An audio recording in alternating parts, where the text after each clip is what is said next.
Et si le profil disque n'était pas aussi pertinent que ce que tu croyais, est-ce que ce ne seraient pas plutôt les quatre différents types de générations que l'on trouve en salle de sport comme en coaching qui joueraient vraiment une différence très importante? Est-ce que ça ne serait pas plutôt ça? En tout cas, c'est ce qu'on va voir dans cet épisode de l'heure des coachs saison 3. Je vais te parler des différentes peurs, des attentes, des croyances de ces quatre générations que l'on trouve au quotidien dans notre beau métier de coach sportif, de personal trainer, d'éducateur sportif. T'appelles ça comme tu veux. Donc je vais t'en parler, je vais te peindre ces quatre portraits de différents personnes que tu peux retrouver en coaching tout simplement parce que tu ne vas pas pouvoir les coacher de la même façon, tu ne vas pas pouvoir leur parler de la même manière et ça va jouer à un impact, ça va avoir un impact phénoménal sur la suite, sur ton début de carrière comme sur la suite de celle-ci. De cette dernière. Donc, je vais te parler de ça dans ce podcast. Donc, juste avant de commencer, je t'encourage à mettre un like si tu me regardes sur YouTube. 5 étoiles sur Spotify ou Apple Podcast, ça me fera vraiment très plaisir. C'est hyper important pour que le podcast soit encore plus découvert par d'autres coachs ou futurs coachs sportifs pour leur donner le maximum d'armes en leur possession pour pouvoir tout casser. C'est ça l'heure des coachs avant tout. Ok? On est parti. Donc là, environnement un peu global. Là, tu es vraiment chez moi. Tu es dans mon appart que j'ai loué pendant presque 11 ans. Voilà, c'était mon appart que j'ai pris quand j'étais étudiant, quand j'étais en STAPS. Donc là, c'est en plein de travaux parce que je le rends. Je suis totalement en retard pour le rendre. Donc je dois le rendre dans une semaine maintenant. Donc le mardi 7 parce qu'après, je m'envole pour la Réunion. La Réunion, les là. Donc là, changement total. Là, je viens de finir un visio pour préparer une candidate à ses rattrapages du CQPF. Je t'embrasse, Émilie, si tu passes par là. Elle est à Ipso Campus, à Annecy exactement. Donc, elle va bien réussir. Donc, ça, c'est un service que je teste là, je propose, parce que je sais, en ayant été jury du CQP instructeur fitness, option personnel trainer et musculation, que beaucoup de personnes stressent avant, font des erreurs ou vont au rattrapage ou des fois ne l'ont pas. Et proposer un service comme je vais pouvoir peut-être le faire de façon un peu plus industrielle, est-ce que je pourrais le faire personnellement? Ça, c'est une question que je vais me poser plus tard. Ou le faire, le déléguer à d'autres coachs pour pouvoir justement que l'école des coachs propose ce service qui ne se fait absolument pas autre part. Voilà, ceci étant dit, let's go. Donc ça, comme tu peux voir, si tu es sur YouTube, voilà, c'est un petit appart de, voilà, toi, c'est vraiment le fouillis, hein, il y a de la peinture, voilà, il y a vraiment plus rien, en plein de travaux. Donc là, ça va faire 11 ans, en août, ça aura fait 11 ans, j'ai depuis août 2015, tout simplement. Plus, c'est 2 mois plus tard, je faisais ma première compétition de physique à Musclemania Paris, en 2015, donc c'est assez drôle. Beaucoup de temps passé ici, beaucoup de souvenirs. Donc je vais vraiment tout lâcher d'un coup, je vais lâcher à la fin mon appart, un premier appart où il y a eu tellement de choses, tellement de victoires, tellement de défaites, tellement d'échecs, tellement de belles victoires, de beaux souvenirs. Je vais lâcher ça, je vais lâcher totalement ma zone de confort physique. On parle, comme je te dis à chaque fois, on parle de la zone de confort mentale, mais celle physique, des fois, elle est encore plus attachée à nous. Donc ça, je quitte tout ça, donc ça, c'est vraiment pas mal. Donc j'ai pris cet appartement-là quand j'étais en deuxième année STAPS, donc en L2, alors que mes parents, ma mère notamment et mon beau-père, habitaient à Saran. Donc Saran-Olivet, si tu veux, Saran c'est Orléans-Nord et Olivet c'est Orléans-Sud. En gros, il y a la Loire qui sépare tout simplement. Et j'aurais pu ne jamais le prendre en fait cet appart-là, sauf que j'avais 20 ans et si je voulais passer un step, il fallait que je prenne mon appart tout seul. Donc ça n'a pas été facile, mais je suis encore une fois sorti de ma zone de confort physique. J'aurais pu rester chez mes parents jusqu'à la fin de la licence, j'aurais pu les quitter à 22 ou 23 ans, mais j'ai compris, aussi j'avais une carotte pour travailler l'été, parce que j'ai constaté qu'à partir de 20 ans justement, parce que j'avais une carotte, c'était pouvoir travailler à Bâle, faire 2000, 3000 euros, je crois que j'ai fait 2000 euros le premier été que j'ai travaillé, juillet-août, et ça m'a permis, à plus après avec les APL, ce genre de choses, de prendre un appart directement en août de la même année en fait, en août de la même année. Un super appart, bien positionné sur Olivet, donc c'était un bien assez rare. Et voilà, je suis dans ma zone de confort dans ma vie. Beaucoup de fois, je suis dans ma zone de confort alors que, en fait, j'aurais pu rester dans celle-ci. En France, on est capitonné à rester dans cette fameuse zone de confort, que ça soit dans tous les domaines. Et moi, j'ai toujours cassé ça, C'est vraiment moi. Ben oui, on parle de moi. C'est la saison 3, c'est introspectif. Purée de purée. Bon sang de chez bon sang. Genre des expressions, voilà. Et en STAPS, en deuxième année STAPS notamment, donc je ne sais pas si tu connais STAPS, mais je ferai des épisodes plutôt dédiés justement à la fac de sport, à l'université, à STAPS, sciences, voilà, je ne sais même plus ce que ça veut dire, mais ça je te le dirai à l'épisode dédié. En L de STAPS, il y a une matière en fait, beaucoup de personnes qui ne savent pas, mais pour passer les années en STAPS, généralement, ce n'est pas les matières sportives qui ont les plus gros coefficients, mais c'est les matières plutôt théoriques. Donc notamment la sociologie. La sociologie, c'est l'étude des comportements humains. Ok. Et ça, c'est une matière que j'ai beaucoup appréciée, parce que l'étude du comportement humain, c'est super intéressant. Il y avait aussi de la psychologie appliquée et bien sûr la physiologie. Donc ça, c'était les matières coef 6, 5, 5 ou 6, 6, 5, enfin bon, on s'en fout. Et dans la sociologie, voilà, c'est l'étude des comportements humains. Tu n'es pas sans savoir, ou peut-être que je te l'apprends, il y a 4 générations différentes à une salle de sport. Tu as à la fois les baby boomers, qu'on appelle plus vulgairement les boomers. J'adore dire boomer maintenant, c'est mon mot favori. Ok, boomer. Génération X, génération Y et la fameuse génération Z. Donc là, dans un premier temps, je vais te décrire pour vraiment que tu comprennes qui est qui fait quoi, ok, et quelles sont leurs attentes en salle ou en coaching. C'est hyper important parce que c'est vraiment générationnel. Au final, le profil disque, donc le D pour dominant, le rouge, le I pour influent, donc le jaune, le super, le S pour stable et le C pour conforme. Pour moi, c'est quelque chose de secondaire. C'est bien de connaître le profil disque. Peut-être que si tu ne le connais pas, je t'encourage pendant et surtout après avoir mis 5 étoiles et un like sur YouTube, de regarder profil disque et vraiment de regarder ce qu'il en est, de quel profil tu es, etc. C'est quelque chose qui est beaucoup utilisé dans le management. Moi, je m'en sers pour mes coachs dès le départ à savoir sur quelle planète ils vivent pour mieux justement les manager, les coacher. Hein. On fait du coaching business ensemble. Donc ça, c'est important. Mais les générations, le fait de connaître les différentes cultures, les générations, ça a un impact phénoménal sur le coaching en lui-même. Donc la génération Z, je vais commencer par celle-là parce que c'est une des celles qui écoute le plus ce podcast. Donc la génération Z, globalement, c'est la génération aujourd'hui que toutes les salles de sport s'arrachent. C'est la génération qui a démocratisé le fait qu'être en salle de sport, c'est la normalité. Avoir un physique, c'est normal. Donc c'est aussi c'est la génération Z, la Gen Z. Toutes les salles draguent cette génération-là.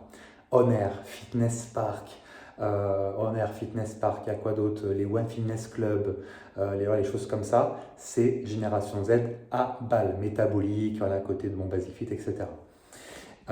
Donc ça, c'est vraiment celle qui a fait que les salles ont explosé. C'est la génération qui, si on faisait un rapport par rapport à l'âge, ça serait vraiment ça. Donc la génération Z, globalement, ce sont les individus nés de 1997 à 2012. Ok ? Donc là, plus ou moins 2010, parce qu'il faut avoir au moins 16 ans pour être en salle de sport. Ok ? Donc de 1987 à 2012, ce sont des générations Z. Donc très connectés, ils sont nés, il y avait déjà Internet, donc très à l'aise avec les réseaux sociaux, des codes que peut-être tu ne connais pas, donc c'est important de connaître les codes de chaque génération justement pour être le plus pertinent et le plus impactant dans les arguments de vente et pour même juste sociabiliser tout simplement. Il faut comprendre les règles et toujours être à la page si tu es un coach plus vieux. Toujours être à la page. Par exemple, bon c'est peut-être vieux, mais à chaque fois sur Instagram, mettre des posts aujourd'hui pour la génération Z, c'est dépassé. Quand tu vas voir un profil d'une personne qui a la vingtaine, il n'y aura pas de post de publication sur son Insta. Il n'y aura que des stories permanentes. Et une photo un peu avec le portable comme ça, on ne voit pas, tu vois. Ça, c'est important à savoir. Le mode de consommation, le comportement. Et leurs attentes, c'est pouvoir justement avoir du résultat. Ils veulent du résultat, mais des fois, ils ne savent pas comment faire, ou ils pensent savoir faire aussi. En regardant notamment des tutos sur TikTok, on entend beaucoup ça en salle. Tous les jeunes qui sont issus de cette génération-là, ils viennent me voir ou ils viennent voir d'autres coachs qui sont dans mon équipe. Et la phrase toujours qui revient, c'est « Ah, j'ai vu cet exercice sur TikTok ». Tu sais, les exercices, les 10 000 coachs font les mêmes exercices, ils montrent les mêmes angles. Et en fait, les gens, ils appuient sur « Enregistrer ». Ils ne regardent plus jamais, c'est dans leur enregistré là, sur Instagram ou sur TikTok, ils ne regardent absolument plus. Ils voient l'exercice comment faire à peu près, mais pouvoir le produire eux-mêmes, c'est pas si facile, c'est là qu'ils s'en rendent compte. Et donc souvent quand on est jeune aussi, il y a l'ego qui est des fois prédominant, surtout bien sûr chez les hommes avec un Z, un peu moins chez les femmes, et heureusement d'ailleurs, sinon on serait tous les coachs à la rue, hein. C'est pour donner envie, en tout cas pour qu'un homme passe à l'action et prenne du coaching. Bon courage, sinon il faut être sacrément balèze, hein.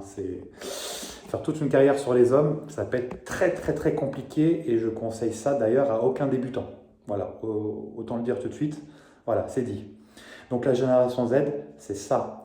Ils viennent voilà, avec des vêtements Gymshark, des vêtements de leggings Gymshark, brassière Gymshark, t-shirt long oversize Gymshark, voilà, de la mode. Ça peut être les leggings TVO, je crois que c'est ça, TVO, voilà, après, des choses comme ça. Donc c'est vraiment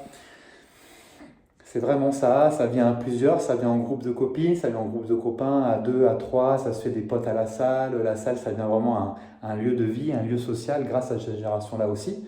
On en parle souvent négativement, on a pu en parler quand Mathieu était sur l'école des coachs, lors des coachs notamment, de façon négative, mais bien sûr du positif, énormément de positif dans cette génération-là. Donc c'est important de le préciser. Des fois, quand on n'est pas la même génération, on va dire «Ah, ils sont nuls, nous on est mieux». En fait, il n'y a pas de mieux, il n'y a pas de pire. Chacun va midi à sa porte, hein, comme on dit. Et il faut faire avec surtout, cette génération est là, il y a des avantages, il y a des inconvénients, comme dans toute chose dans la vie. Voilà, ceci étant dit, je passe à la génération Y. La génération Y, c'est la mienne. Voilà, la génération Y, c'est de 1900, donc de 1980 à 1996, si je ne me trompe pas. Donc c'est assez large, hein, c'est toujours d'à peu près 15 à 20 ans. Les générations, c'est après 15 à 20 ans, hein, histoire de dire. Donc ça veut dire que toutes les personnes qui sont nées de 1980 à 1996, ce sont des personnes issues de la génération Y. On les appelle aussi communément les millennials, ce qu'on a connu justement en tant que jeune adulte ou adolescent, plutôt adolescent. On a connu, adolescent, jeune adulte, on a connu justement le passage à l'an 2000. Hein, les fameux, on allait tous mourir parce que ça allait y avoir le bug de l'an 2000. Moi, je me souviens quand j'étais petit, j'avais la petite montre avec des bonbons, là, avec le chrono. Toi, c'était flippant. Et avec les bonbons qui se débloquaient au niveau de la montre quand il y a eu minuit 00 le 1er janvier 2000. Hein, toi, c'était vraiment ça, le truc de dingue. C'était une autre époque. Donc ça, c'est les millennials. Donc nous, globalement, maintenant, on fait des brunchs. On regarde le genre du grenier, ça nous a fait un petit impact nostalgie au niveau des jeux vidéo. Voilà, les brunchs, nous c'est sport. Nous à l'époque, le sport et la muscu c'était assez marginal. Notre génération n'en a pas fait tant que ça. C'était soit à l'extrême, soit absolument pas du tout. Voilà, c'était vraiment ça. Les peurs de notre génération, donc aujourd'hui c'est 29 ans, 28, 46 ans. Voilà, 28 à 46 ans, les gens qui sont de la génération Y. Donc nos trucs, ça va être justement la vie active, donc le poids qui a été accumulé. Donc on a pas mal de personnes en surpoids, personnes qui sont obèses, des personnes qui sont sédentaires. Beaucoup de métiers de bureau également. Donc c'est ça à prendre en considération, beaucoup de métiers de bureau, donc énormément de sédentarité. Parce que même si on fait du sport et on ne fait pas d'activité physique à côté, on est quand même considéré comme sédentaire, hein, c'est important de le préciser. Donc ça, c'est notre génération, la fameuse génération Y. Nous, on a connu les jeux vidéo, on a connu l'arrivée de l'ordinateur, on a connu voilà, ce genre de choses. Nos peurs en salle, justement, c'est pas y arriver, de s'inscrire en salle dans une, puis dans une autre, et encore dans une autre, et toujours pas perdre de poids. Notre poids est souvent relié à une situation personnelle ou professionnelle, donc des émotions qu'on a gardées, qu'on n'a pas réussi à extérioriser. Donc au niveau du coaching, on a besoin d'extérioriser. Donc l'outil box est très intéressant et très pertinent dans ce genre de cas. Voilà, c'est cadeau aussi. Voilà, donc là, taper, il faut extérioriser, c'est situationnel. Et nous, il va nous falloir aussi un coaching, pas comportemental, mais plutôt psychologique, donc PNL, prépa mentale, etc.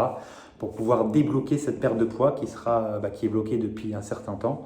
Et le côté technique de simplement faire du sport ou de la nutrition ne suffira pas pour avoir un résultat qui dure sur le long terme et éviter justement l'effet yo-yo. Parce qu'au final, le coaching, c'est surtout l'identité de la personne qu'il faut changer. Et plus la personne est âgée, plus ça peut être très compliqué. Là, les millennials, ma génération, ça peut encore le faire. On est une génération globalement qui reste ouverte sur beaucoup de choses. Voilà, sur beaucoup de choses. On est une génération un peu de transition. Parce qu'aujourd'hui, avant les deux extrêmes, il y a les boomers versus la génération Z. donc les petits-enfants et les grands-parents, hein, globalement. Donc c'est un peu, voilà, c'est deux extrêmes, hein, un peu comme tout. Nous, on est entre les deux, donc je trouve, j'adore la même génération, j'adore, vraiment, je kiffe. Donc voilà par rapport à leurs attentes qu'il peut avoir. Puis après, de toute façon, je te raconterai des anecdotes des personnes vraiment cibles pour que tu comprennes au mieux. Ok, ça, franchement, ça sera plus pertinent. Sans tu connais hein, le podcast, hein, j'ai rien prévu, j'ai juste eu le sujet et je pense qu'il est très intéressant parce que profil disque, c'est bien beau, hein, mais là, les générations, ça c'est parlant. Sachant que toi, coach qui regarde cette vidéo, ce podcast, dès que j'ai parlé de profil, ça va te parler. Donc juste avant, hein, ça dépend de quel bout tu prends, tu as la génération X. La génération X, pour le coup, ce sont les personnes qui sont nées de 1965 à 1979, donc encore 15 ans, tu vois. Donc c'est ça, la génération X, c'est celle-là. Donc globalement, c'est la génération de ma tante. Voilà. C'est la génération de ma tante. Donc eux, génération X, pareil, encore moins de salles de sport. Vraiment, salle de sport, ce n'est pas du tout la mode, c'est même pas un sport, la salle de sport. Donc tu ne vas pas en retrouver tant que ça, donc c'est plutôt de la remise en forme. Et moi, j'aime bien appeler plutôt de la mise en forme. Parce que comment appeler ça de la remise en forme pour des gens qui n'ont jamais été en forme? Parce que quand tu dis remise en forme, c'est qu'ils ont déjà été en forme, alors que la majorité du temps, ça n'a pas été le cas. Qu'on se le dise, il faut arrêter de se mentir. L'honnêteté prime toujours et moi, mon coaching est basé sur l'honnêteté. Les gens, ça les choque au début quand ils ne me connaissent pas. Et après, ils s'y font et ils m'apprécient d'autant plus, et même beaucoup plus grâce à ça. L'honnêteté, de toute façon, sur n'importe quoi, prime surtout, notamment aussi pour les examens. Hein. Si toi, tu tombes par là et tu te passes ton CQP, ton BPGEPS ou n'importe quel examen dans ta vie, l'honnêteté, surtout quand il y a des questions de l'examinateur, du jury, plus tu vas être honnête, plus pour moi ça paye, quoi. Ça, c'est une certitude de la vie que je peux te donner ici même. Donc la génération X, c'est celle-là. La génération X, tu vas avoir pas mal de fonctionnaires, sachant que notre pays est composé quand même de 10% de fonctionnaires. On a 6,9 millions, hein, si je ne me trompe pas, de personnes qui sont fonctionnaires. Donc tu vas avoir pas mal de fonctionnaires, donc des jobs sédentaires, des pathologies au niveau de l'épaule, des pathologies au niveau de l'épaule, c'est avec la souris, donc la main. Tu vas avoir des personnes qui vont avoir des kystes, tu vas avoir des personnes qui vont avoir des tendites à l'épaule, au genou, au bassin, au coude. Voilà, des personnes très fragiles au niveau du squelette au global. Donc ça peut être globalement ta clientèle, hein, carrément. Parce que quand tu es coach, hein, j'aime bien le rappeler ou peut-être juste le dire, il faut avoir un positionnement. Pas forcément si tu fais coaching en présentiel, et je pense que tu fais du coaching en présentiel si tu me regardes, il faut avoir un positionnement. Un positionnement, qu'est-ce que c'est? Moi, je ne conseille pas d'avoir un précisément au départ. Pour moi, il faut d'abord tester les personnes qui viennent naturellement vers toi. Ça veut dire que naturellement, tu apportes une traction et des gens qui vont venir vers toi parce que tu vas avoir même plus les personnes qui vont venir vers toi. Et après, une fois que tu as vu ça, tu as vu le naturel, ce qu'il donne, tu vas pouvoir passer à un positionnement plus précis. Moi, souvent, pour mes coachs, je les préconise à partir de 2 500 € par mois. Tu peux te positionner, donc te spécialiser et aussi discriminer parce que tu vas vouloir un type de personne et pas d'autres, tout simplement. Et c'est normal. Et c'est comme ça que tu seras plus fort, c'est comme ça que tu vas devenir un expert plus vite et que les gens vont se battre pour toi. Tu ne seras plus un coach parmi tant d'autres, tu seras le coach que j'ai besoin. Et ça change absolument tout dans la vision que les gens ont de toi, les visions des gens, des inconnus que tu ne connais pas, de tes proches. Et les gens sont capables de faire beaucoup plus de kilomètres, beaucoup plus d'efforts pour pouvoir être coachés par toi. Donc le positionnement, c'est très important. Mais de mon propre avis, contrairement au coaching en ligne, il faut le faire après avoir fait 2 500 € par mois, au moins un mois. Quand tu fais coaching en ligne, c'est plutôt le positionnement, tu dois le faire direct. Tu vois, c'est pas du tout le même game. Mais comme tu sais, lors des coachs, nous on parle vraiment pour les coachs en présentiel, les coachs qui commencent ou les coachs qui sont vraiment à fond dans le présentiel. Voilà. Donc ça, c'est la génération X, donc beaucoup de fonctionnaires, donc beaucoup de pathologies. Tu vas avoir des personnes qui ont des hanches en plastique, des genoux en plastique, voilà, vraiment des choses fortes. Tu as des personnes qui ont eu des cancers, donc des rémissions de cancer ou des choses pas très agréables. Des problèmes de la colonne vertébrale aussi, donc vraiment sur le squelette dans son entièreté. Donc surtout, ça va être souvent au niveau des cervicales ou des lombaires. De toute façon, c'est souvent dans une ou l'autre des extrémités. On m'a rarement dit, peut-être on m'a dit une fois en 8 ans, oui, j'ai un problème au niveau d'une vertèbre thoracique. Euh, la personne avait dit, oui, j'ai un problème à T4. Je fais, ah, T5, touche écoulé. Ah merde, c'était pas ça. Ça, c'est vraiment la même blague que j'ai sortie. Donc la génération X, c'est vraiment une génération un peu de blessés, limite de pré-retraite d'ailleurs, parce que les boomers, souvent, les boomers sont en retraite, donc c'est des pré-retraités, donc il y a toute une vie de labeur, de salariat, souvent, qui les ont un peu tabassés.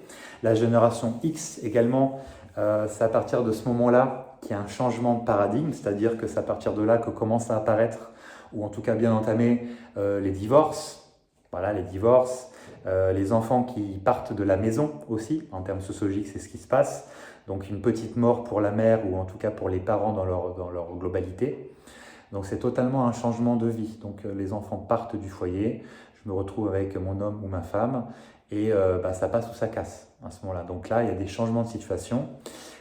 Les deux sexes, bien sûr, les deux genres agissent différemment, et c'est bien normal, parce qu'on a deux genres sur cette planète, quoi qu'on en dise en 2026, il y a mâle et femelle, male and female. Et ça, c'est la science qui le dit. Et quand il y a un divorce, une séparation, hommes et femmes vont agir différemment. C'est-à-dire, voilà, je te le dis, puis je pense que de toute façon, c'est pas un secret de polichinelle de dire ça.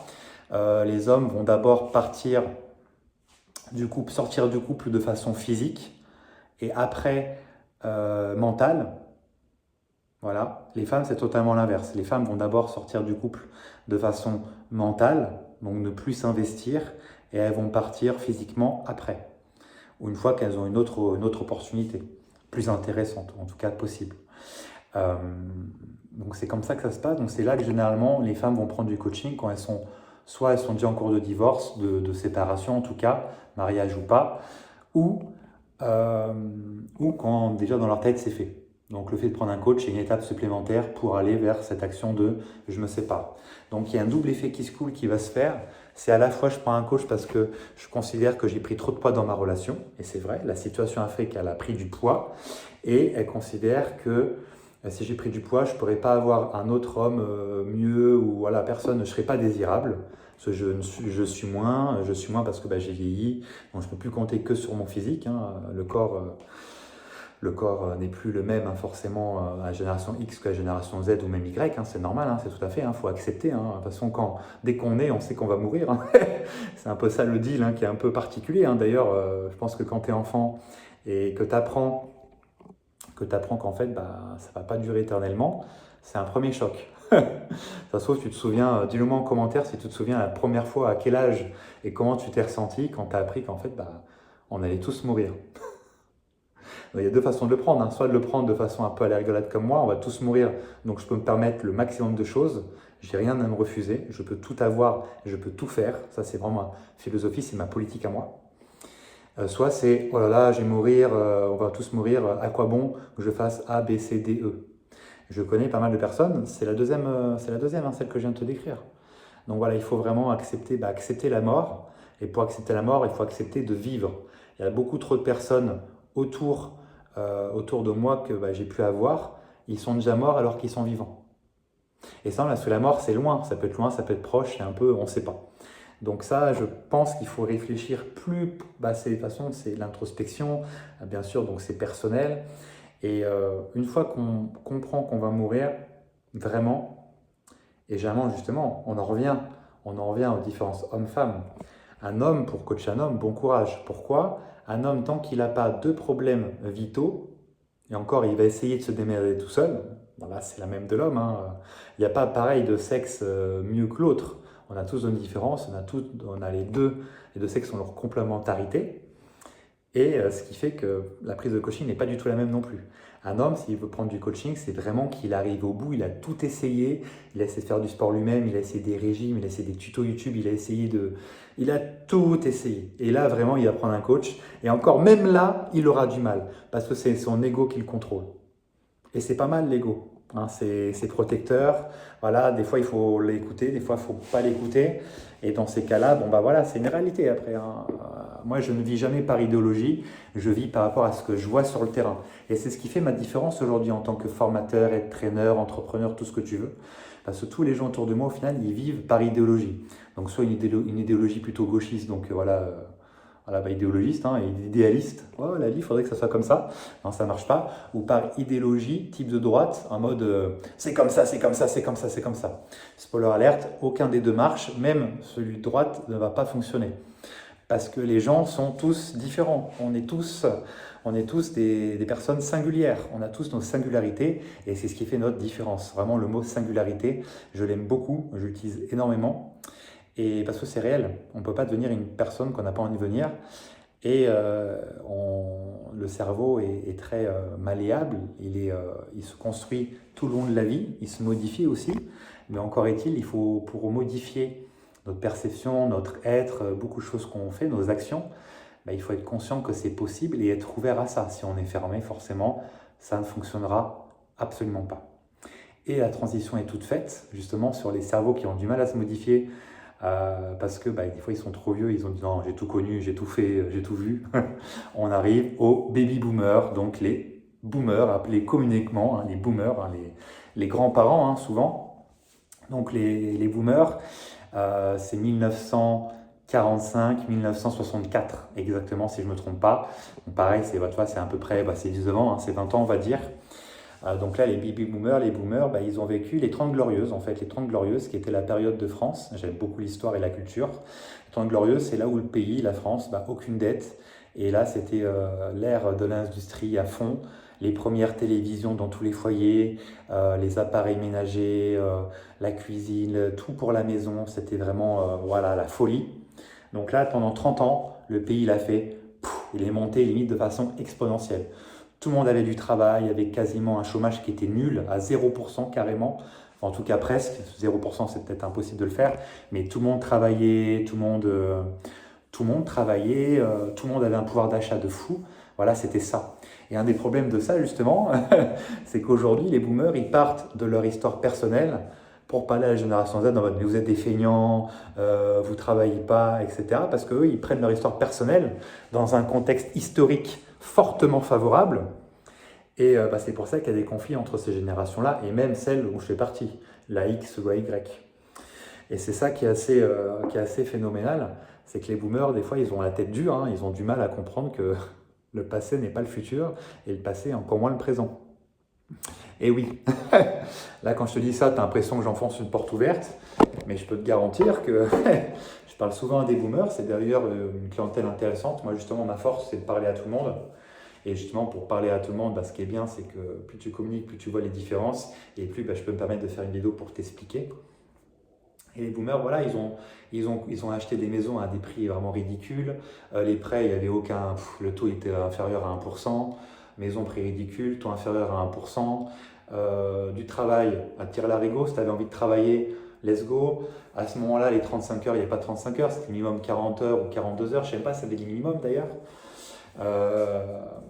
Parce que les 35 heures et les congés payés, c'est venu à partir de 1936, Léon Blum. Voilà. L'histoire, la culture, c'est hyper important parce que le coaching, c'est ça. À la fois pour connecter avec les gens et du coup mieux vendre, être mieux apprécié, donner des résultats, être vraiment le coach le plus cool. Et bah, c'est en ayant ces connaissances-là.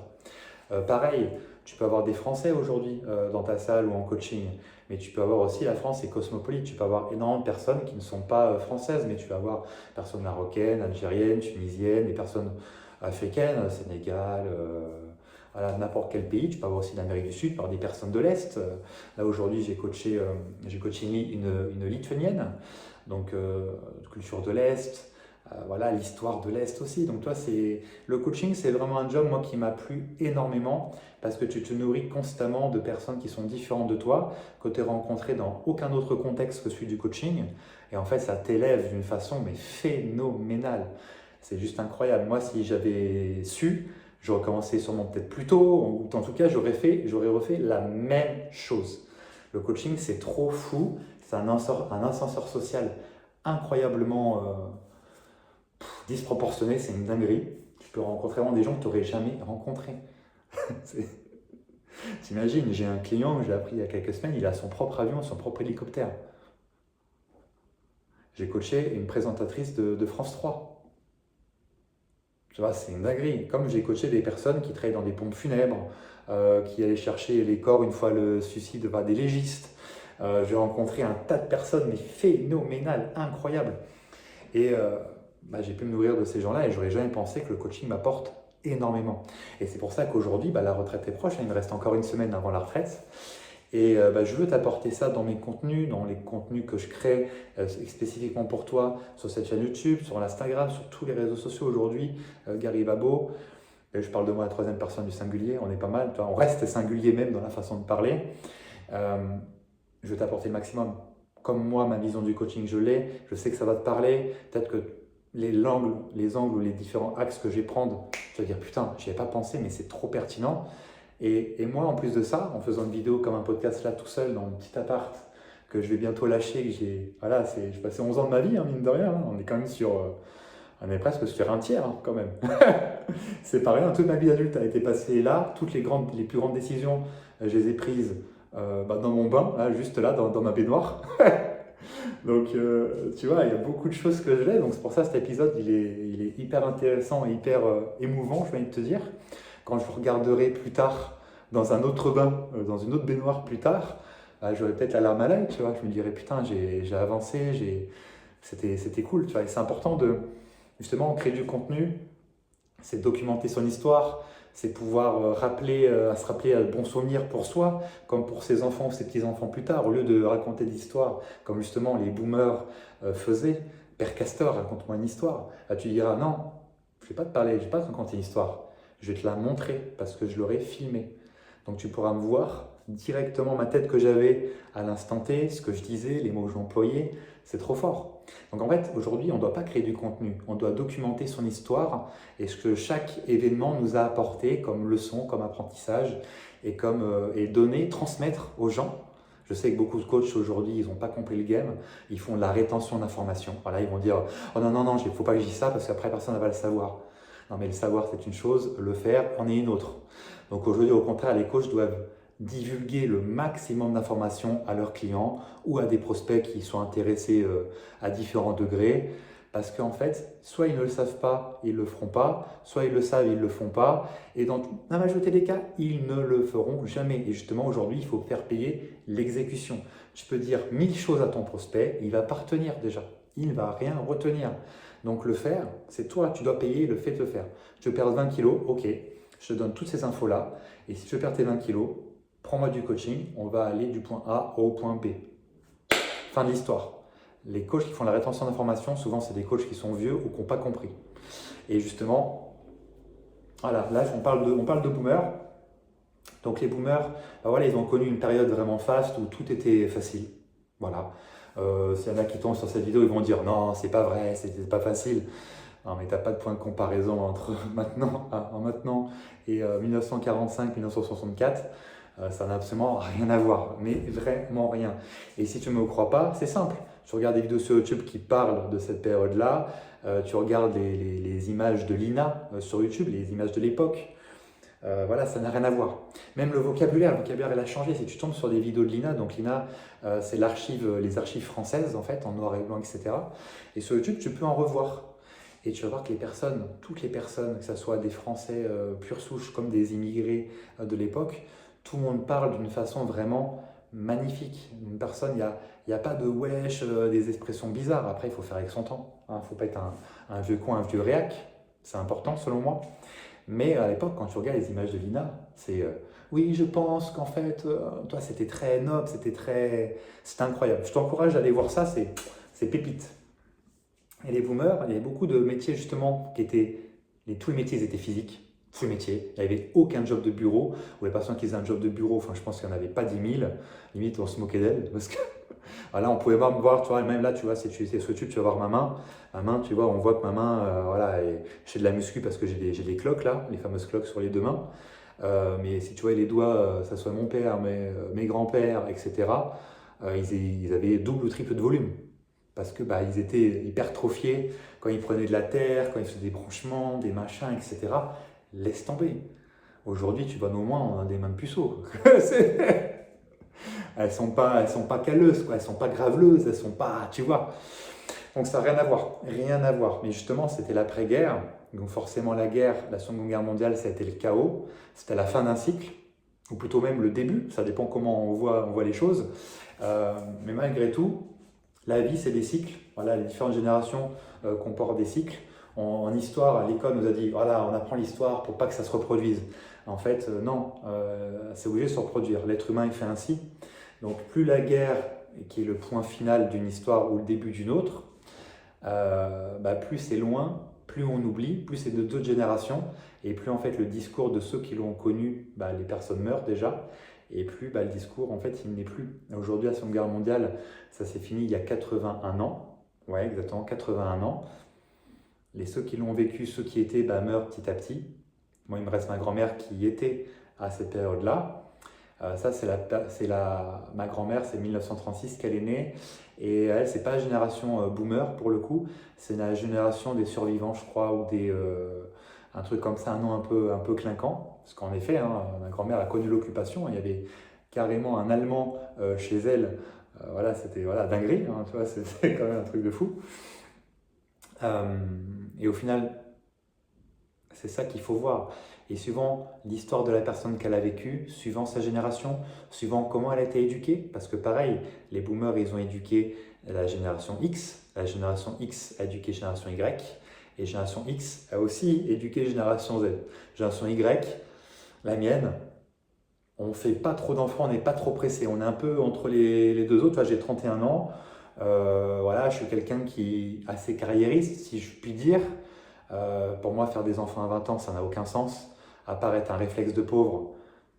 Voilà, les gens qui ont 20 ans maintenant, qui font des enfants, ça va être compliqué. C'est compliqué parce qu'un enfant, ça ne se fait pas à la légère. C'est pas acheter un sac Louis Vuitton dans une vitrine à 1500 boules.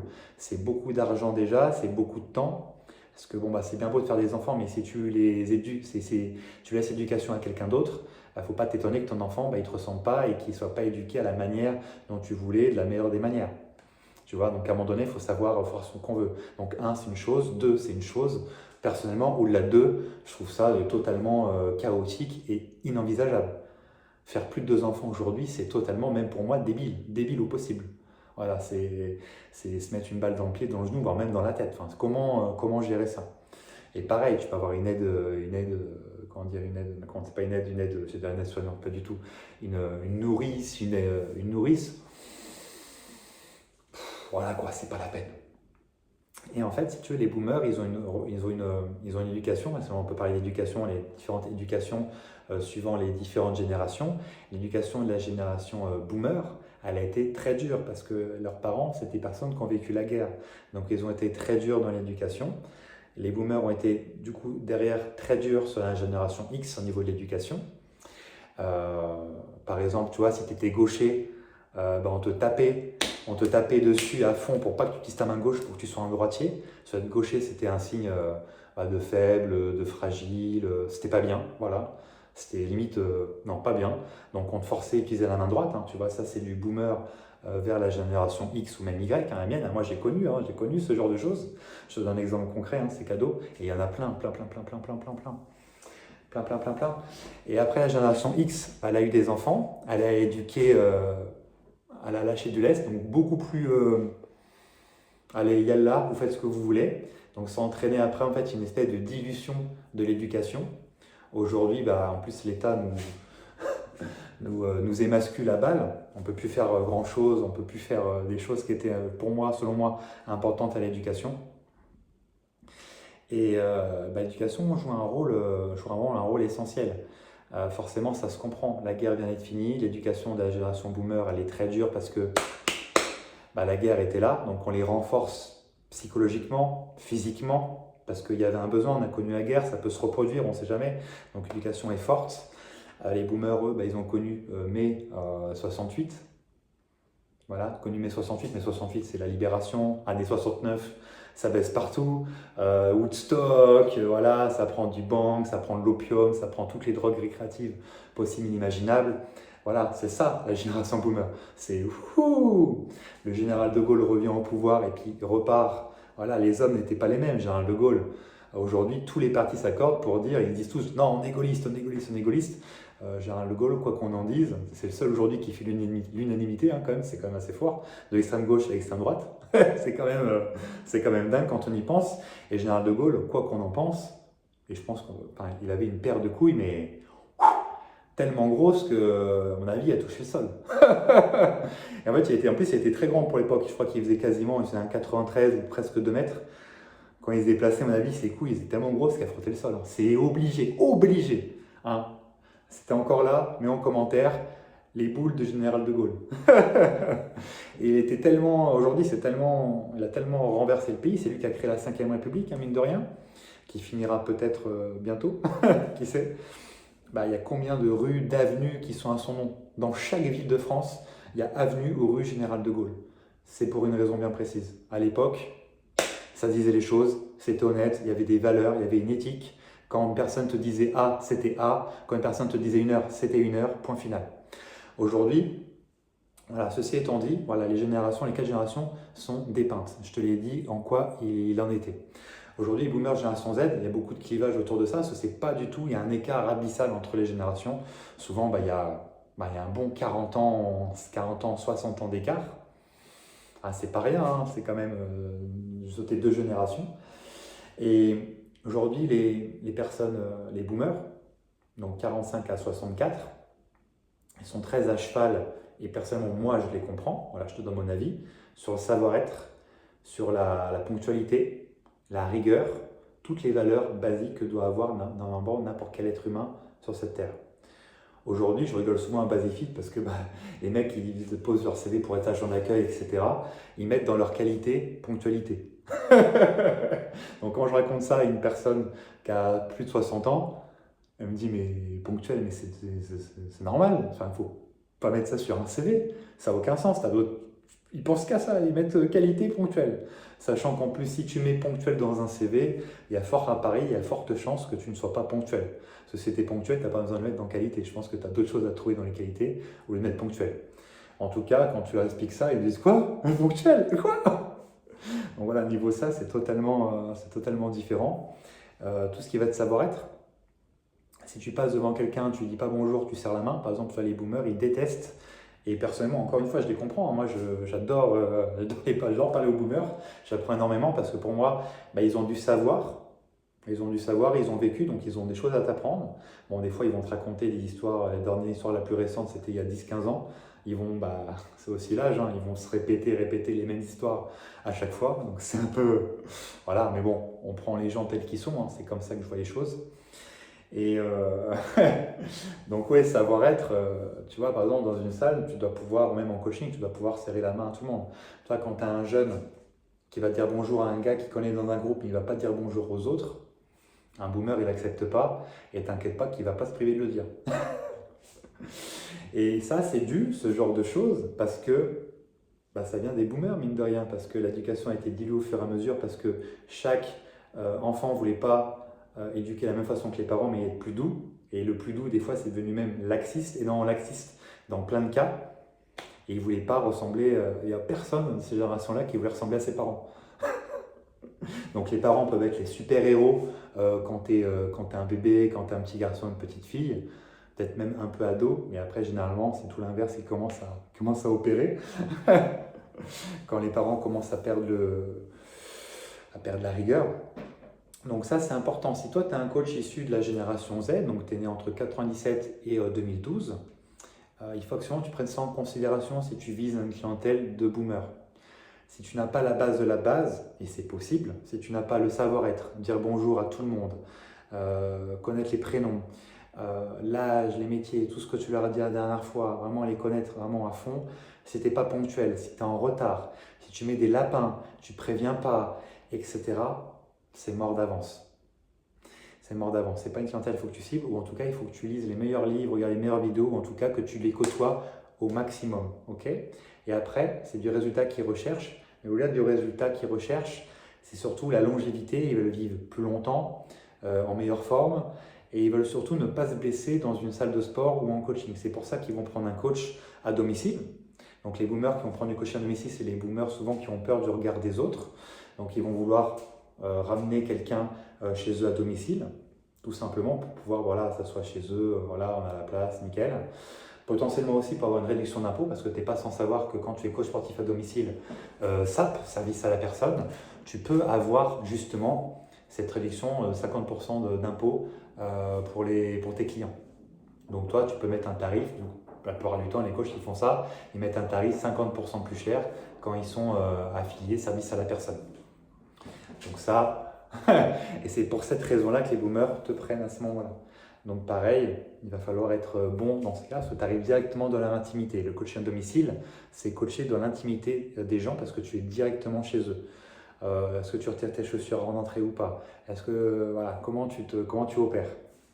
Donc ça, c'est assez intéressant.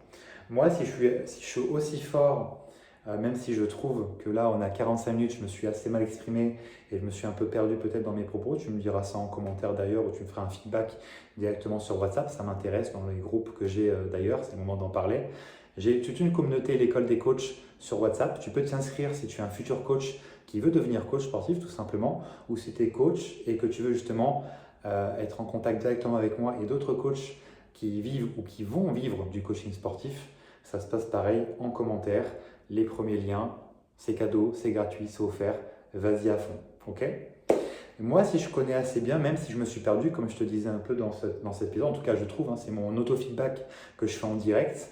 Moi, si je suis bon là-dedans, c'est parce que malgré le fait que j'ai supprimé 80-90% de ma famille, et ça sera l'occasion d'un épisode dédié cette année pour cette saison, parce que justement, peut-être que toi aussi tu devrais faire la même chose, et je t'expliquerai en quoi, quand, puis, pourquoi.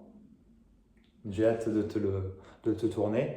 C'est que moi, il me reste que des femmes dans ma famille, je fais le croix sur tout le reste, et c'est très bien comme ça.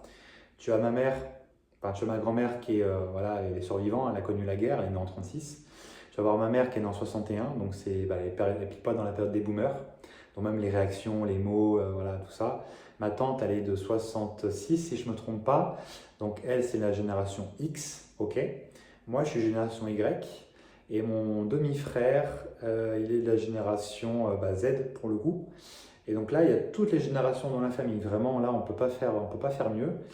Et puis, j'ai côtoyé aussi beaucoup de personnes dans ma vie en général, et encore plus en coaching, dans la salle. Et en fait, il y a les mêmes patterns, il y a les mêmes réflexes, les mêmes mots utilisés. Tu vois, il y a les mêmes peurs. Moi, j'ai deux peurs, personnellement. C'est la peur de manquer. Donc la peur de manquer au sens global, la peur de manquer d'argent, la peur de manquer de bouffe. Donc c'est pour ça que j'ai tendance à avoir des TCA, peur de manquer de bouffe, donc de manger plus que de raison. Voilà, bon, c'est important la solution au problème, c'est déjà de parler du problème. J'ai aussi un manque d'affection. Je crois que j'en ai peut-être déjà parlé en podcast plus tard. J'ai un manque d'affection, je ne sais pas vraiment ce que c'est de affectionner quelqu'un, d'aimer quelqu'un, ce genre de choses-là. Peut-être que oui, peut-être que non, parce que je ne sais pas vraiment ce que c'est. On n'a vraiment jamais, dans ma famille, on ne dit pas ce genre de choses, on ne dit pas ce genre de mots. Donc je me suis aussi beaucoup construit tout seul très vite, parce que mes parents étaient déjà à la ramasse au niveau de la 6e, au niveau des cours, et ce n'était pas parce qu'ils ne voulaient pas m'aider, c'est parce qu'ils ne savaient vraiment pas. Donc j'ai dû moi-même m'auto-éduquer parce que je ne voulais absolument pas avoir des mauvaises notes, je ne voulais pas être la risée de la classe, etc. Donc j'ai dû très vite entreprendre en fait, dans quelque sorte. Parce qu'il n'y avait personne autour de moi qui pouvait m'aider dans les devoirs, tout ça. Donc ça vient de là. Donc j'ai ces deux peurs-là, notamment.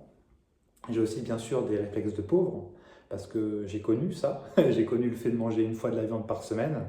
J'ai connu voilà, manger très peu. J'ai connu ce genre de choses. Donc les réflexes de pauvre, toi, ça va te parler aussi. Il y aura pareil, encore une fois, cette saison 3, un épisode dédié aux réflexes de pauvre.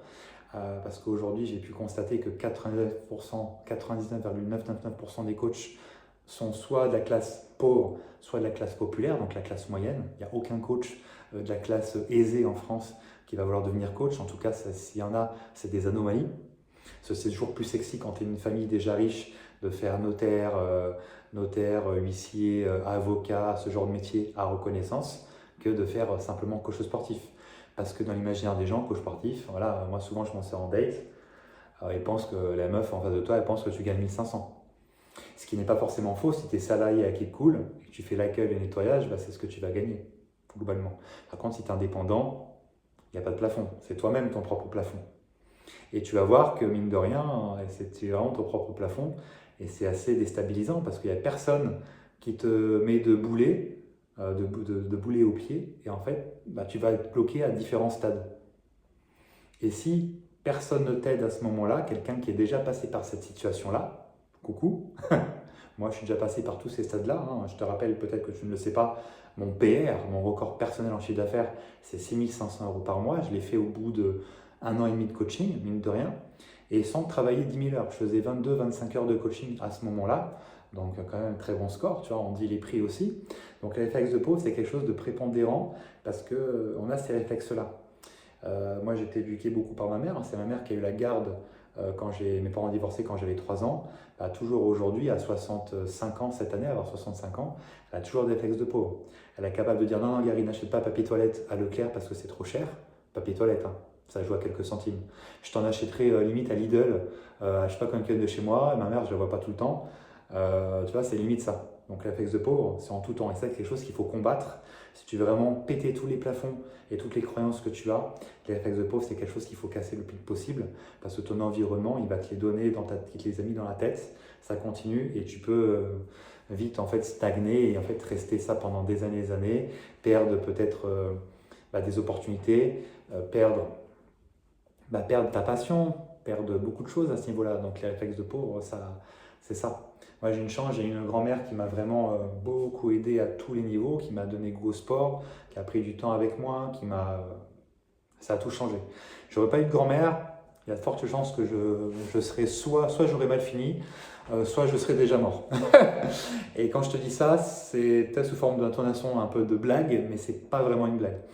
Ma grand-mère a changé toute ma vie, absolument toute ma vie, de mon métier aujourd'hui, du sport de haut niveau que j'ai pu faire, de ma passion, de mon obsession, plein de qualités que j'ai gagnées grâce à ma grand-mère, grâce à l'éducation qu'elle m'a fournie. Et je ne peux être que plein de rempli de gratitude quand j'en parle. Tu vois, je ne sais pas si tu vois, mais limite j'ai les larmes aux yeux quand je parle de ma grand-mère. Elle est toujours vivante, hein, je te rassure, mais bon, ça fait 25 ans qu'elle crie au loup, hein, je vais te dire, même 30 ans qu'elle crie au loup. Donc le jour où ça arrivera, bon, j'essaye de me préparer, je me prépare, parce que voilà, hein, c'est important de la gratitude, comme on dit. Voilà, et je t'encourage vraiment à parler au maximum de monde, si tu es en salle, si tu es même dans ta famille, en dehors de la salle, des inconnus, différentes générations, parce qu'il n'y a que comme ça que ça marche. Comme je te dis, c'est toujours le passage à l'action qui crée l'information et pas l'inverse. C'est pas une information qu'on donne qui va te créer l'action, pas du tout. Il faut que tu vives tes propres expériences. Justement, moi j'ai eu une éducation à la française, si je puis dire. Donc la fameuse aucune prise de risque, on fait tout pour toi. Ça, c'est pas bon. Pas bon, pas bon, pas bon. Là, j'ai toujours été comme ça, parce que beaucoup de femmes étaient dans ma famille, et c'est les femmes de ma famille qui sont toujours là actuellement avec moi. Là, pour refaire la part, tu vois, là, ma tante et ma mère m'aident, tu vois, j'ai quasiment pas demandé, c'est même elles limite qui sont, on dit vas-y, let's go, on y va. J'ai connu que ça. Et tu vois, le fait de partir de mon appart et de changer de pays pendant au moins 9 semaines, ça va me permettre de vraiment être totalement seul et de revenir 10 000 fois meilleur. J'ai pas le choix, il faut que je fasse ça pour vraiment upgrader et être meilleur et justement tout baiser. Et j'ai toujours été comme ça. Limite, quand je jouais aux jeux vidéo chez ma grand-mère, je jouais de 6 h à minuit plutôt. De 6 h du matin, je me levais à minuit pendant toutes les vacances scolaires, 2 semaines complètes. Et ça, pareil, il y aura un épisode dédié, évidemment. On va parler jeux vidéo et coaching, ce que j'ai appris pour être meilleur en coaching. Et ma grand-mère, limite, elle m'apportait les plats sur mes genoux. Donc je mangeais avec une main puis je jouais avec l'autre. Tu vois, à tel point, moi, j'ai toujours été passionné, obsédé surtout. Et c'est le fait que j'ai été dans l'obsession qui a fait que j'ai toujours été à fond dans tous les sujets où j'ai été, que ce soit l'histoire, les jeux vidéo. Les jeux vidéo, je les torchais, mais quand mes potes, ils torchaient en 2 semaines, je torchais en 2 jours. On ne peut pas me battre quelqu'un qui joue de 6 h à minuit. Voilà. Donc, le travail, c'est pareil. Quand j'ai un crush sur quelqu'un, c'est à fond aussi. Je suis dans l'obsession. C'est pareil, c'est très américain de dire comme ça. En France, limite, c'est une honte de travailler. Moi, j'ai entendu à l'époque le paternel qui disait oh là là, c'est le week-end, il ne faut pas parler de travail. Mais tu rigoles ou quoi? Si tu dis ça, c'est ton travail, tu l'aimes pas. Moi, tu me parles le samedi, le dimanche, à minuit, à 2 heures, le lundi. Mais j'adore ce que je fais. Tu vois? Et je pense que si tu es coach, tu adores ce que tu fais. Si tu vas devenir coach, tu vas adorer ce que tu vas faire. Moi, tu m'en parles tout le temps. Je peux en parler à 10 000 personnes. J'adore ce que je fais. Et tu le ressens quand je fais ce podcast. Imagine, en plus de coacher, en plus de faire tout ce que je fais, chaque semaine, tu as une vidéo et bientôt, tu auras le retour de plusieurs vidéos par semaine. Enfin, c'est imbattable, tu vois. Et en plus, là, quand je te le transmets, tu sens dans ma voix, tu sens dans mon intonation que j'adore, je kiffe, je vis une vie de rêve parce que j'ai le meilleur métier. J'ai même pas pris un métier, j'ai créé un métier autour de moi. J'ai créé une façon de coacher parce que justement, c'est un métier qu'on peut modeler à son image. Tu connais beaucoup de métiers, toi, que tu peux modeler à ton image? Moi, j'en connais pas. Moi, j'en connais pas. Il n'y a pas mieux que le coaching, en tout cas. Même si tu en trouves un, et bon courage, il n'y en a pas aussi bien que le coaching. Le coaching, c'est juste incroyable. Incroyable. À tout point de vue. Et justement, là, ce que je te disais, c'est vraiment, je t'encourage à vraiment battre le bitume, à parler au maximum de monde des différentes générations, comprendre leurs peurs, leurs croyances, leurs habitudes, leur routine, ce qui leur bloque, ce qui les dérange. Et plus tu vas comprendre ça, plus tu vas arriver à décrocher des bilans santé avec eux et plus tu vas avoir les bons arguments pour contrer les objections qu'ils pourront avoir. Voilà, moi, c'est pas Gary là en face de toi qui va te faire une vidéo globale sur il faut dire ça, il faut dire ça, il faut dire ça. La meilleure formation, c'est la vraie vie. Et après, tu peux venir chez moi pour te perfectionner. Mais on ne pourra pas mieux faire en termes de temps que toi, le laps de temps que tu as jusqu'à ta mort. Tu vois, c'est impossible. Impossible. C'est juste fou. Une fois que tu seras bon là-dedans, les arguments ils vont tomber du ciel. Pam, pam, pam, pam, tu vas pouvoir rebondir de façon automatique. Comment tu crois que moi, à chaque fois que j'ai une objection, j'arrive à rebondir instantanément? Je ne réfléchis pas en mode je suis bloqué. Beaucoup de coachs que j'ai en audit, où des fois on a fait jeu de rôle, ils ont pris ma formation. Il y a des jeux de rôle de vente dans la formation que je vends. Deviens coach sportif à succès, 35 000 € dès ta première année. D'ailleurs, coucou Julien qui est passé à l'action et qui a pris la formation d'école des coachs, la formation best-seller. Donc félicitations à toi. J'ai hâte de pouvoir faire les coaching business qui sont inclus dans la formation avec toi, parce que toi, tu es vraiment un très gros travailleur. Je me vois très bien, j'adore, j'adore. Tu es un très gros travailleur et je sais que tu vas vraiment tout arracher en coaching. Commence déjà à être le cas. Tu vas être incroyable, ça, je pense vraiment personnellement. Donc, dédicace à toi à la fin de ce podcast parce que je sais que tu écouteras jusqu'à la fin parce que justement, tu es un bon. Et même pas un bon, tu es un futur excellent. Donc là, il faut battre le bitume. Même s'il est chaud, il est froid, tu y vas. Tu y vas, mon gars. Parce que voilà, ouais, on n'est pas salarié, on est indépendant quand on est coach. 90% des coachs en France, ils sont indépendants. 10% sont salariés dans les oranges bleues qui coulent ou les box de CrossFit. Et encore, est-ce que ça va durer? Est-ce que ça ne sera pas bientôt 100% versus 0? Moi, j'y crois. Moi, j'y crois parce qu'aujourd'hui, de plus en plus de personnes, et encore plus cette fameuse génération Z qui veut être indépendant, qui veut arrêter d'être dans la rat race, voilà, attendre que l'État-providence, l'État-mère de notre patrie, qui nous torche le cul à longueur de journée, qui nous donne des aides pour juste qu'on vote, pour continuer à être dans la roue de la souris. Chaque personne de la génération Z, justement, veut créer son propre business, être indépendant. Bien sûr, tout le monde n'arriveront pas à avoir du succès, évidemment, mais beaucoup plus de personnes vont tester. Il n'y a jamais autant de personnes qui ont créé leur micro-entreprise. Chaque année, ça augmente. Chaque année, ça augmente. Parce que c'est facile à déclarer. Tout. Enfin, c'est pour ça. Moi, je connais des gens, comprends, coach sportif.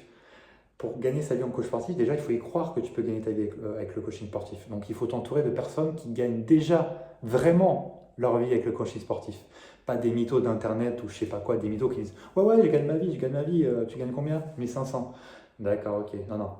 C'est un coach qui gagne pas 3000 autour de toi, il a même pas le droit de parler. Tu vois, parce qu'en dessous de 3000, tu vis pas, tu survis. Voilà, autant le dire, voilà, c'est dit.